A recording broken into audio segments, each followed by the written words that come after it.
집중 분석 이슈타임 시간입니다. 오늘은 펠리츠 투자앤리서치 김민수 대표와 함께 이야기 나눠보도록 하겠습니다. 안녕하십니까? 네, 안녕하십니까? 자, 먼저 오늘 이슈와 관련한 뉴스부터 화면으로 확인해 보시겠습니다. 자, 한국경제 기사인데요. 스마트 개미가 사들인 종목이 뜬다라는 제목입니다. 한국 개인 투자자의 위상이 달라졌다. 미국 등 글로벌 증시가 흔들리는 상황에서도 대규모 순매수로 증시 버팀목이 되고 있어서다. 과거에는 외국인 투자자의 뒤를 따라가는 정도였다면 최근에는 코로나19 확산 여부와 정부 정책 변화에 발빠르게 대응하며 테마를 이끌고 있다는 평가도 나온다라는 내용입니다. 자, 개인 투자자들의 적극적인 투자는 현재 괄목할 만한 수익률 성과도 내고 있는데요. 증권가에서도 개인 투자자의 수급을 본격적으로 분석하기 시작했고요. 자, 앞으로 개인 투자자의 선택을 받은 업종 또 종목은 어디일지도 살펴보도록 하겠습니다. 자, 코로나19 이후에 우리 증시의 큰 변화 중에 하나가 바로 개인 투자자의 비중 확대라고 볼 수가 있는데요. 동학 개미 운동이라는 말도 생겨났고, 예전의 개인과는 클래스가 다르다. 이제는 스마트 개미다라는 평가도 나오고 있습니다. 자, 실제로 개인 투자자들이 수익률도 내고 있는 걸로 나오고 있죠. 네, 그러니까 요즘 스마트한 개미분들의 하루 일상이 어떤지 아십니까? 어떤가요? 네, 밤에 자기 전에 유튜브로 네. 어떤 주식 관련된 거 공부를 하고 네. 아침에 일어나자 눈 뜨자마자 미국 시장 보고 분석하고 이렇게 나온다고 합니다. 네. 그러다 보니까 당연히 공부를 하면 수익률이 좋아질 수밖에 없겠죠. 네. 그런 관점으로 봤을 때 지금 최근에 나오고 있는 또 동향을 보게 되면은 일단 지난 코로나19 사태가 터졌었을 때 그때 벌써부터 주식 계좌는 어떤 활동 거래 계좌라고 그러죠. 네. 보통 이제 주식을 매매하면서 실질적으로 움직이고 있는 주식 활동 거래 계좌 같은 경우 3월 달만 80만 개가 터졌습니다.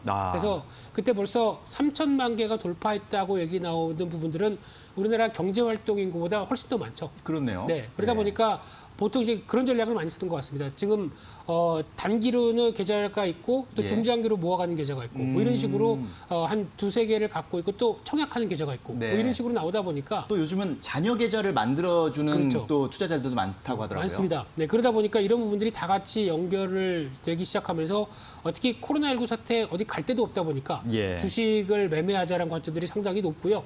그런 쪽으로 보면 주식 예탁금이 벌써 60조 원대가 넘어가는 특히 작년 같은 경우 화면을 보시게 되면 20조 원대 중반도 많이 늘었다라고 봤던 부분들인데 거의 이제 2배 이상으로 훨씬 늘었다고 봐야 될 것 같고요. 그렇군요. 그런 쪽에서 또 하나 부담으로 가는 거는 또 신용잔고일 수밖에 없겠죠. 어제 기준으로는 또 신용잔고가 17조까지 늘었다. 저희가 보통 신용잔고가 코스피, 코스닥 합쳐서 10조가 넘어가게 되면 이거 부담 아니야? 라고 했었는데 예탁급도 급증, 신용잔고도 급증하는 현상들이 나온다라고 하게 되면 일단 신용잔고는 약간 또 단기적으로 부담이 될 수가 있겠죠. 그럼에도 불구하고 이런 강력한 자금에 따른 변화가 어떤 개미들의 위상을 많이 높였다라고 볼 수 있는 상황들인데 그러다 보니까 외국인과 기관 매도해도 우리는 다 소화하겠다라는 입장들이 강하고요. 게다가 앞서 공부를 열심히 하다 보니까 시장의 트렌드에 맞게 지금 변화가 나오고 있습니다. 그래서 월별로 보게 되면은 지금 가장 많이 이제 5월 달 같은 경우는 수익률이 좋았던 대표적인 카카오나 그리고 또 비대면 관련된 네이버 이런 쪽에 집중 매수하다 보니까 수익이 훨씬 더 좋죠. 게다가 SK 같은 경우는 SK 바이오팜 이슈가 있다 보니까 그에 따른 또 매매도 같이 했었고요. 6월 달 같은 경우는 또 경기 민감주로 들어갑니다. 그래서 이제 두산인프라, 삼성중공업 이런 쪽은 삼성중공업 또 수주권도 있었죠. 이런 쪽으로 또 수익을 내기 시작하고요. 7월 달 같은 경우는 역시 대세는 코로나 치료제 관련된 쪽에 얘기가 나오다 보니까 이쪽에 또 바이오가 대세겠다라는 쪽으로 그쪽에 또 매매가 활발했고요. 또 8월 달 같은 경우도 이제 뉴딜 정책이 7월 14일 날 발표되다 보니까 그에 따른 수혜주가 뭘까라는 쪽에서 여러 가지 종목들을 매매하다 보니까 어떻게 보면 지금 과거와는 다른 변화 패턴을 많이 보여주고 있죠. 그런 쪽에서 지수 급락하게 되면 대형주를 매수했다가 또 어떤 시장이 반등하다 보니까 트렌드가 이쪽이다. 그러면 그쪽으로 또 따라가고요. 게다가 정부 정책 수혜주까지 동참하다 보니까 시장의 테마주를 움직이는 주체적인 세력이 됐다. 그 관점 쪽에서 시장도 많이 주목을 한다라고 보시면 될 것 같습니다. 네, 그렇군요. 자, 이제 개인 얘기를 하다 보면 또 과연 그러면 외국인은 지금 뭘 하고 있냐라는 또 궁금증이 생기게 되는데 어제 시장에서는 외국인이 좀 순매수를 했어요. 지금 코스피 시장에서는 3,800억 원 정도 순매수를 했고 코스닥에서는 한 140억 정도 순매수를 했는데 어쨌든 외국인이 다시 또 돌아와주면 합세해주면 정말 우리 증시엔 더 큰 힘이 되겠다라는 기대감도 물론 있습니다. 물론 이제 어제 하루의 일이기 때문에 오늘 또 외국인이 어떻게 움직일지는 또 지켜봐야 될 일이긴 하지만 하지만 그 외국인이 그러면 전반적으로 그동안 계속 팔기만 했냐라고 생각해 보면 네. 사실은 좀 눈에 띄는 게 현물 시장에서는 외국인이 전반적으로 계속 매도 우위였지만 그렇죠. 선물 시장에서는 또 매수 우위였거든요. 맞습니다. 이런 것들은 어떻게 좀 해석해야 되는지 네. 좀 분석을 해주시죠. 네, 일단 투자자별 동향을 봤을 때 어제까지 올해 1월 1일부터 어제까지 동향을 한번 살펴보게 되면요.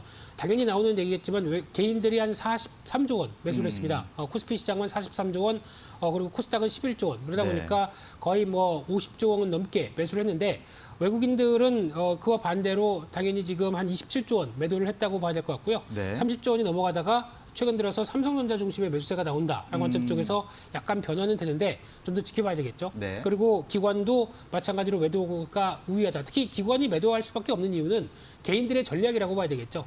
특히 그동안 펀드 맡겨놨더니 수수료만 가져가고 뭐 내가 매매하는 것보다 별로 안 좋다 수익률이. 예. 그러면 정리해서 직접 매매하겠다. 이런 분위기다 보니까 기관의 펀드가 유출되는 자금들이 오히려 개인 쪽으로 넘어간다라고 볼 수 있죠. 네. 게다가 이제 외국인 같은 경우는 일단 전략에 한계가 나올 수밖에 없는 부분들이 조금 어려운 얘기를 드려야 될 것 같아서 잠깐 좀 아쉽지만요. 네네. 보통 이제 선물과 현물 차이를 많이 얘기를 하는데 특히 선물과 현물이 보통의 일반적인 시장 경기가 안정적인 시장이라고 하게 되면 선물이 비싸고 현물이 더 쌉니다. 네. 그래서 앞으로 선물 그러니까 즉 이자율과 여러 가지 흐름들을 반영을 해서 네. 선물이 강한데 예. 지금은 반대죠. 저희가 보통 선물과 현물 차이를 베이시스라고 얘기하는데 예. 베이시스가 마이너스입니다. 아. 그러다 보니까 지금 외국인들이 할 수 있는 전략들은 거기다 공매도도 되지 않죠. 그렇죠. 그러다 보니까 반대로 현물 매도, 선물 매수 전략으로 갈 수밖에 없는 기조가 나온 상황 쪽에서 시장을 따라가기 위한 방법은 그래도 이런 역베이시스 상태에서 선물 매수, 현물 매도로만 따라간다라는 관점이라고 하게 되면 현물은 계속 매도가 나오는데 이게 약간 직접적인 매도보다는 프로그램 성격의 매도죠. 네. 그런 쪽에서 시장을 맞춰가는 거는 선물 매수로 맞춰간다라는 관점이다 보니까 선물 매수가 뚜렷하게 나오고 이를 시장의 흐름들을 따라가겠다라는 의도가 나오는데 근데 이게 지금 어떻게 보면 현물이 베이스가 돼서 매수로 가져가는 가운데 선물을 조절한다는 쪽이 아니다 보니까 약간 시장이 변동성이 커질 수 있는 요인들은 상당히 크죠. 그러다 보니까 시장이 조금 이상하겠다 싶으면 선물을 매도를 해서 시장에 어떤 변화가 나오고 거기서 다시 한번 안정권이 들어가겠다가 하게 되면은 선물을 매수하고 하는 경향이 나오다 보니까 상대적으로는 지금 시장에서 선물 동향에 따라서 움직일 수밖에 없는 방향성도 한 번쯤 체크해야 된다라고 봐야 될 것 같고요. 네. 게다가 또 미국 시장도 최근에 흔들리고 있죠. 그런 관점이 나오게 되면 최근에 이어지고 있는 미국의 대선이라든가 또 이제 미중 간의 갈등 이런 쪽도 여러 가지 변화가 나올 수밖에 없기 때문에 아마 지금 탄탄하다고 보기보다는 외국인들이 선물 중심으로 시장을 이끌고 있다는 쪽에서 보게 되면 선물 동향에 따라서도 움직일 수 있는 변화다 이렇게 정리해서 말씀드려야 될 것 같습니다. 그렇군요. 현재 공매도가 제한되는 상황 속에서 외국인이 선택할 수 있는 어떤 투자 그렇죠. 전략이다 이렇게 볼 수가 있을 것 같은데 어쨌든 현물 시장에서도 빨리 외국인이 조금 또 참여해주면 네. 우리 증시가 더 힘을 낼 수 있지 않을까 기대를 해봅니다.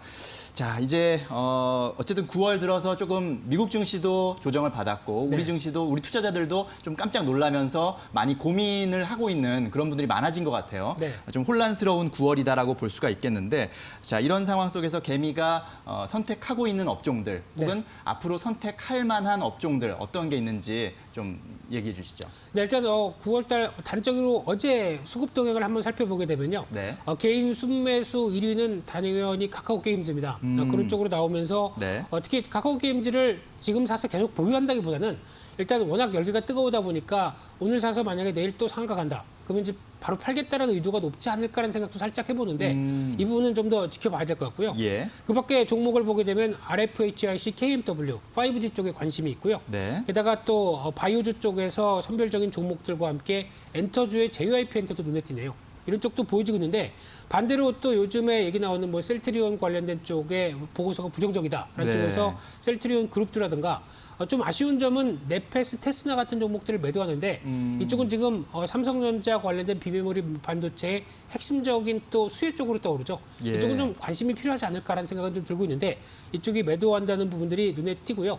그 밖에 게임주도 매도하는 관점들이 살짝 눈길이 가는 흐름들인데 그래서 결론적으로 보게 되면은 9월 달도 마찬가지로 좀 빠르게 움직인다라는 관점 쪽에서 아직 뚜렷하게 9월 달의 동향들이 개인들이 어느 쪽으로 움직인지는 좀 나오지는 않고 있는데 그런 부분 쪽에서 보게 되면 일단은 지금 좀 시장의 변동성이 크다 보니까 좀 발빠르게 매일매일의 수급 동향들은 움직이고 있다는 쪽으로는 보여지고 있는데 그래도 관심이 필요한 섹터를 보게 되면은 일단 IPO 열기가 상당히 뜨겁기 때문에 이쪽에 대한 관심이 계속 필요하다는 관점 쪽에서 단적으로는 10월 5일, 6일로 알고 있는데요. 네. 빅히트 엔터죠. 그렇죠. 이쪽에 대한 동향과 함께 엔터주에 대한 변화들이 조금씩 더 시장에 가세될 것이다 라는 분위기로 생각이 들고 있고요.